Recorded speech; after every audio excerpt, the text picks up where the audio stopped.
प्रस्तुत दोहे में कबीरदास ने इस संसार को झूठा मानते हुए और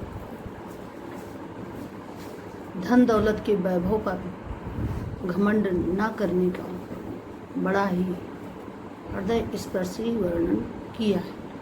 कबीर रहा गर्वियो ऊंचे देख आवाज और काल परो हो लोटियो ऊपर जामे घास।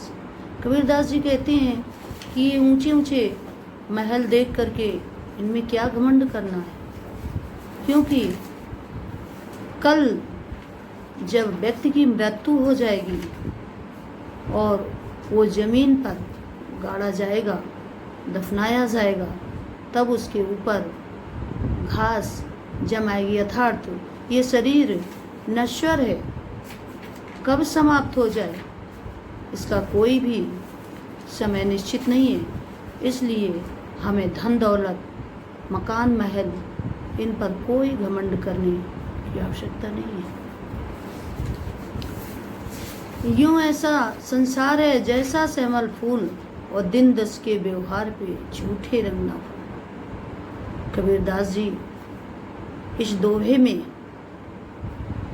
ये संसार नश्वर है, यहाँ कुछ भी अमर नहीं है, क्योंकि सभी नश्वर है। जो इस संसार में जन्म लिया है उसकी मृत्यु निश्चित है। इसलिए कबीरदास जी कहते हैं कि ये ऐसा संसार है जैसा सेमल फूल, अर्थात सेमल के फूल की तरीके ये संसार शीघ्र ही मुरझा जाने वाला संसार है, दिन दस के व्यवहार पे।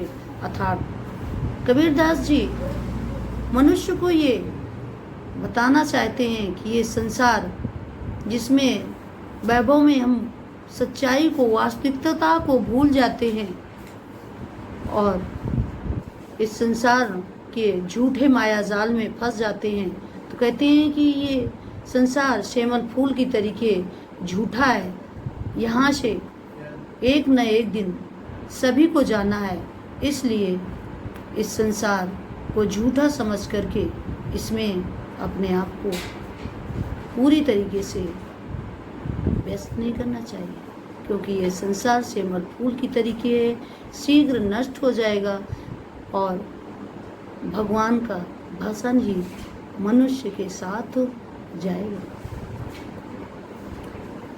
कबीरदास जी इस दोहे में इस नश्वर शरीर के बारे में भी कहा है, अर्थात कहा है कि ये शरीर नश्वर है, एक दिन समाप्त हो जाएगा। यही अवसर चेता नहीं, पशु ज्यों पाली दें, राम नाम जाना नहीं, अति बड़ी मुख्य। कबीरदास जी कहते हैं कि जब बहुत ही तपस्या के बाद ये मनुष्य रूपी जीवन मिला, तो जब ये अवसर प्राप्त हुआ तो उसमें मनुष्य ने ध्यान नहीं दिया और पशुओं की तरीके खा पी के अपने शरीर का केवल पालन पोषण किया। और जिस भगवान ने इस संसार में मनुष्य का रूप बनाकर भेजा, उसी भगवान को इस आत्मा ने कभी भी स्मरण ही नहीं किया। और जब मृत्यु आ गई तो अंत समय में ये शरीर मिट्टी में मिल गया। आगे कबीरदास जी इस नश्वर संसार में और ये जो शरीर है वो कच्चे घड़े के समान बताते हुए कहते हैं, ये तन कांचा कुंभ है, लियो फिरे तो साथ और ढक्का लाग फूट गया, कचुना गया। कबीरदास जी कहते हैं कि ये शरीर मनुष्य का कच्चे घड़े के समान है, जिसको हम आप हमेशा अपने साथ लिए रहते हैं।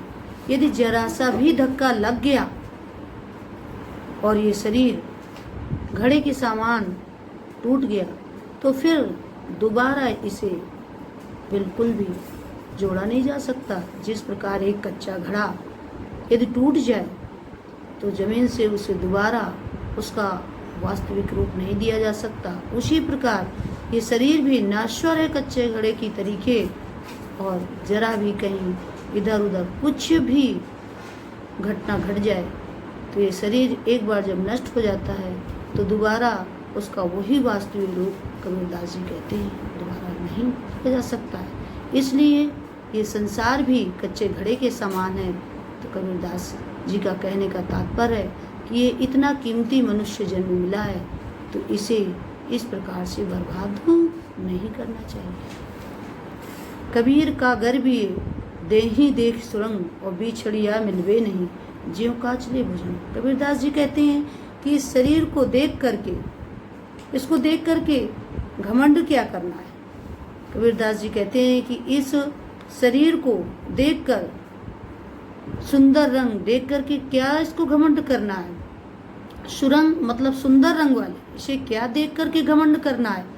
क्योंकि जिस प्रकार यदि सर्प एक बार अपनी केचली अपने शरीर से अलग हो जाती है, अलग कर देता है, दोबारा उसे वो अपने शरीर में ग्रहण नहीं कर सकता, उसी प्रकार बिछड़िए मिलवे नहीं। उसी प्रकार कबीरदास जी कहते हैं कि यदि मनुष्य जन्म एक बार मिल करके उसका हमने सदुपयोग नहीं किया, भगवान का भजन नहीं किया, अच्छे कार्य नहीं किए, तो दोबारा ये मौका असंभव होता है। जिस प्रकार से सर्प अपने ही शरीर की केचली एक बार उसको उतार देता है तो दोबारा उसे अपने ही शरीर में दोबारा उसे ग्रहण नहीं कर सकता है।